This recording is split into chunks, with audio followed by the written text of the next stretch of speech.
Hi everyone! The title of this video is called The Book That I Do Not Want to Read. And I'm making this video because I have never felt this way about a book before that I have never read. I mean, there have been books that I don't want to read that I would read anyway, just to give it a fair critique. Like, I don't like Mark Twain and I don't like his books, but I would read one of his books that I've never read just to give him a fair review. I don't like reading urban fiction, but I would read an urban fiction book just to give it a fair review. But I have never come across a book that I was not only didn't want to read, but was actually afraid to read. And that book is The Hate U Give. So I was working at the library when The Hate U Give, I guess, came out. So I remember seeing it. I remember seeing people read it. When I transitioned to the bookstore, a lot of people would ask about that book. When the movie came out, I didn't go see it.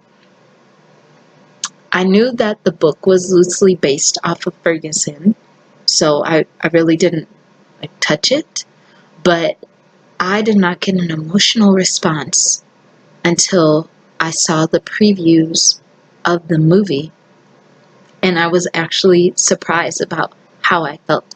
I got very, very depressed just from watching the previews, and it made me afraid to read the book. I feel like that is kind of strange for me because I've read 100 Years of Lynchings, I've read books about Emmett Till and serial killers, so why should The Hate U give me this type of emotional response?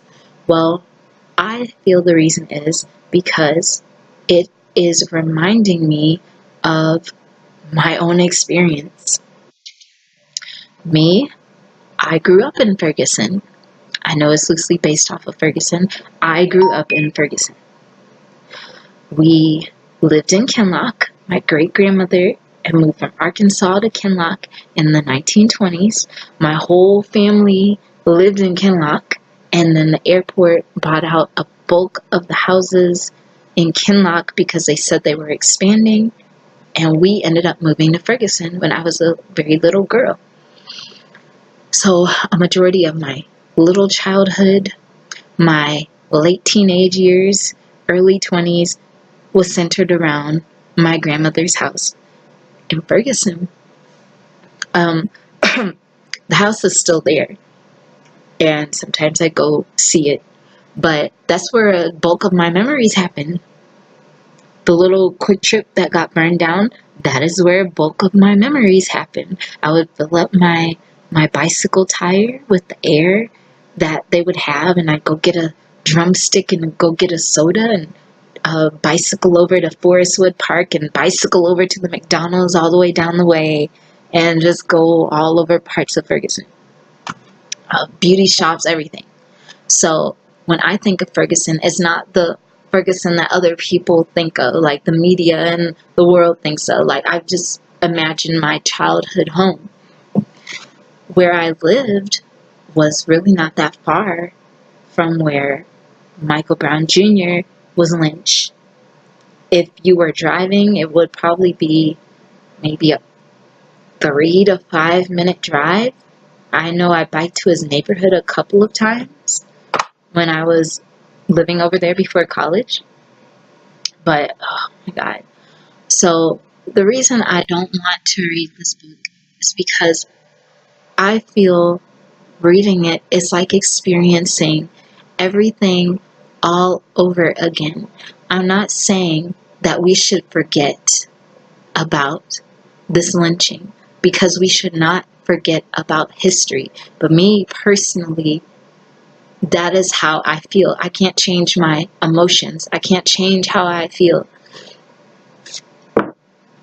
Even though it happened like 4-5 years ago, the lynching, it still feels as if it happened yesterday. 2014 was just a very hard year for me, and the lynching really just amplified the difficulty of that entire year. Like that year I had almost was attacked at my job.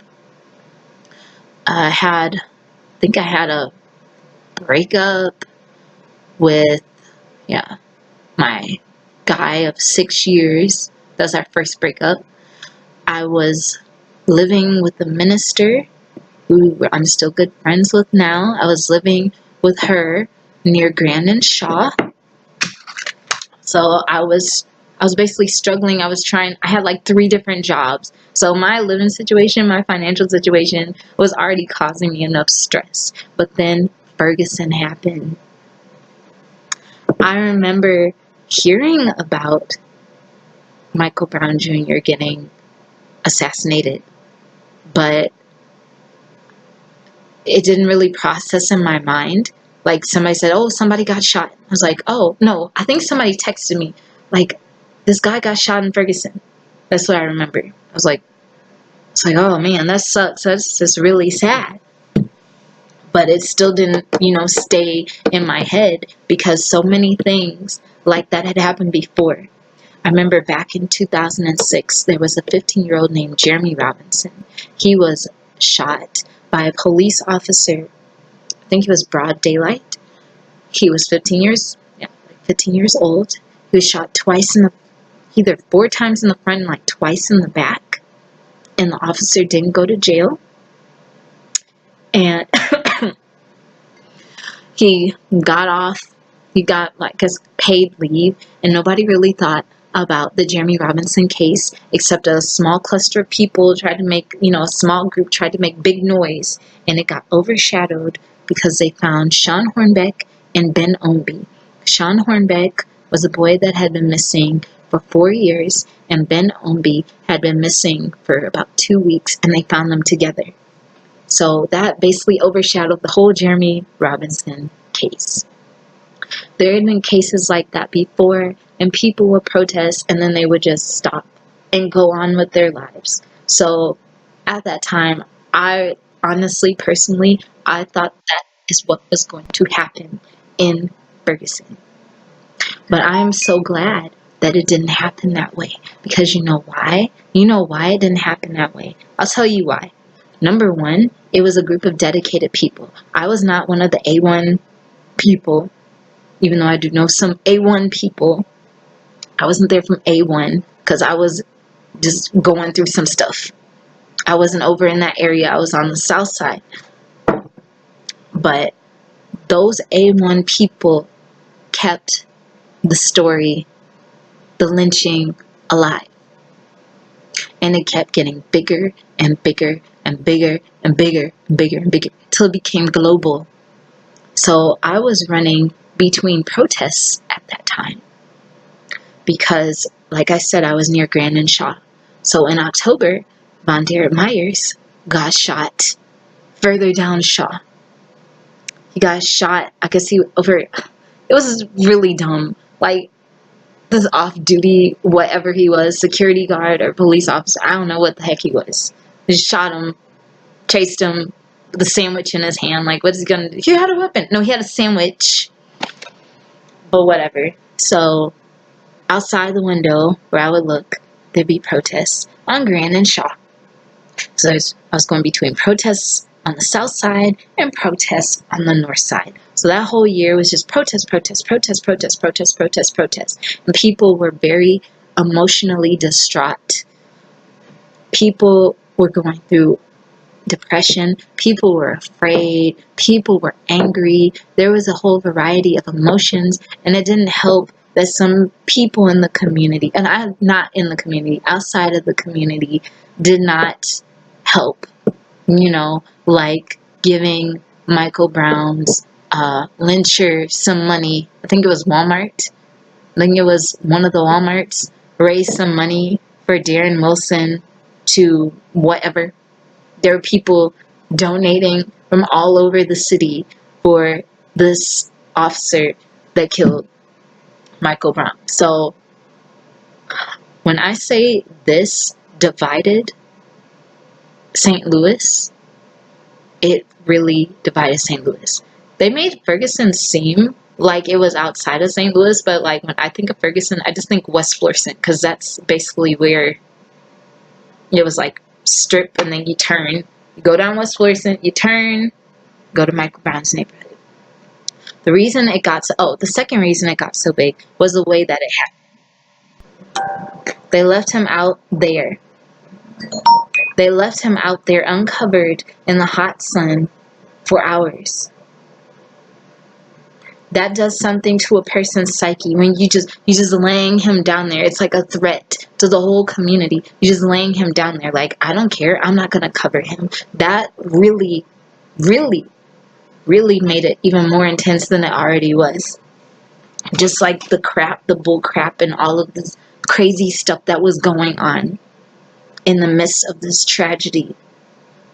It just caused a lot of stress for a lot of people. There'd be people crying, children going through some trauma. I finally understand now the stories that I've read in the past, of people wanting their relatives to speak about being enslaved, and their relatives didn't want to say anything. They didn't want to remember. And that's kind of how I feel about Ferguson. Like I still want it to be remembered, but I don't want to feel this feeling. And my feeling isn't as worse as his family's feeling. My feeling isn't as worse as the people that were close to him feeling this, you know. I feel like I wish it didn't have to take that to bring us to where we are now, to like reveal what the country was already like anyway. You know, there's still people to this day arguing. It literally divided up whole friendships, whole families. There are people that cut off friendships arguing about Ferguson. There are people who left jobs because they were just like, I'm not working here anymore. Like, you're either with me or you're against me. It really divided up the whole city. So that is one part of the hate you give that I've seen from the previews. I'm like, okay, that part was pretty accurate. It literally divided up the whole city. It was like this. There was no gray area. It was like this or that. And the only reason I'm still feeling this way is because there's still stuff happening related to Ferguson. There's still tragedies happening. Like Darren Seals in 2016. It's just sad. Ferguson activist Darren Seals laid to rest. Young. He was only 29 years old. His mother said, I love the way he loved his people. And Michael Brown Sr. said, he showed a lot of love to me and my family, and I just wanted to come up here and show some love to him and his family. You still have people being killed that protested in Ferguson. Like I said earlier in my video about Umoja, there was a guy that got lynched in North County about 2 months ago, last month, and he was the son of a Ferguson activist as well. Like, this is real. But thank God we have people still working to keep this story alive, you know. And even though the hate you give did bring attention to it, I'm glad it did, but at the same time, I don't want to feel this way. And that is why I don't want to read the book. I want history to be remembered, but I don't want to feel this way. At least his family is doing something positive. Like, when I saw this, it said McSpadden to run for Ferguson City Council. This was in August 2018. And she said, when I'm elected, they will learn to respect us. And that was his mother. That's Michael Brown's mother. So yes,